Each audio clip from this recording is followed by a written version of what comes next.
Daily की data limit जो होती है रात 12 बजे समाप्त हो जाती है जैसे ही दिन खत्म होता है, और ये अनयूज डेटा जो है ये फोरफीट हो जाता है, ये अगले दिन रोल ओवर या नेक्स्ट डे कैरी फॉरवर्ड नहीं होता है। कंज्यूमर से पैसा तो पूरे डेटा का लिया जाता है, लेकिन ये अनयूज डेटा जो बचा हुआ डेटा होता है ये एक्सपायर हो जाता है जैसे दिन समाप्त होता है। सर फर्ज करिए कि महीने की शुरुआत में आपने अपनी गाड़ी में 20 लीटर पेट्रोल भरवाया, महीने के अंत तक 15 लीटर पेट्रोल कंज्यूम हो गया, 5 लीटर बच गया, तो क्या महीने के अंत पे पेट्रोल पंप वाला आकर आपको कहता है कि 5 लीटर पेट्रोल वापस कर दो क्योंकि उसकी वैलिडिटी समाप्त हो गई? नहीं, क्योंकि आपने पैसा पूरे 20 लीटर का दिया है। ठीक इसी तरह जितने डेटा का पैसा हमसे लिया जाता है उतना डेटा हमें यूज करने दिया जाए, वो एक्सपायर ना हो। ये हमारे मेहनत के पैसे से खरीदा गया डेटा है। और सर चालाकी देखिए, आजकल के रिचार्ज प्लान्स में डेली की डेटा लिमिट होती है, मंथली की डेटा लिमिट नहीं होती, क्योंकि मंथली की डेटा लिमिट के अंदर मैक्सिमम डेटा की खपत का कंज्यूम करने की प्रोबेबिलिटी यानी कि संभावना ज्यादा होती है। एक महीने के भीतर या मान लीजिए 4-7 दिन कोई व्यक्ति व्यस्त है या बीमार है,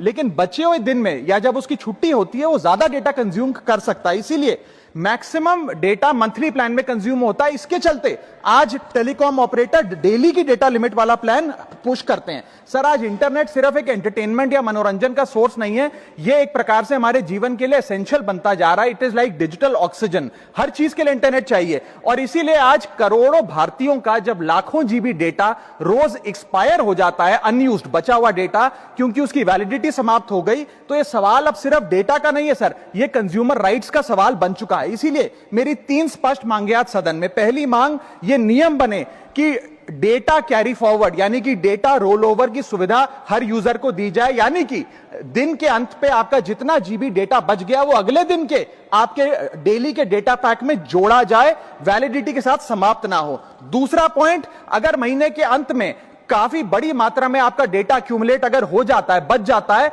तो यूजर को ऑप्शन दिया जाए कि इस डेटा की वैल्यू का एडजस्टमेंट वो अपने रिचार्ज प्लान के अगेंस्ट कर सके, यानी कि अगले महीने वो जितने वैल्यू की रिचार्ज कराता है उसमें से छूट मिले, डिस्काउंट मिले अनयूज्ड डेटा की मार्केट वैल्यू के अनुसार। जैसे कि बिजली की खपत आप जितनी करते हैं, जितने यूनिट उतना ही पैसा भरते हैं, ठीक उसी तरह जितने जीबी डेटा कंज्यूम करें उतना ही पैसा वसूला जाए, उससे ज्यादा ना वसूला जाए। और थर्ड नियम जो बनना चाहिए वो ये है कि अनयूज्ड डेटा को आपका डिजिटल एसेट माना जाए, और जिस प्रकार से हम पैसा ट्रांसफर कर सकते हैं, डेटा ट्रांसफर अलाउड होना चाहिए।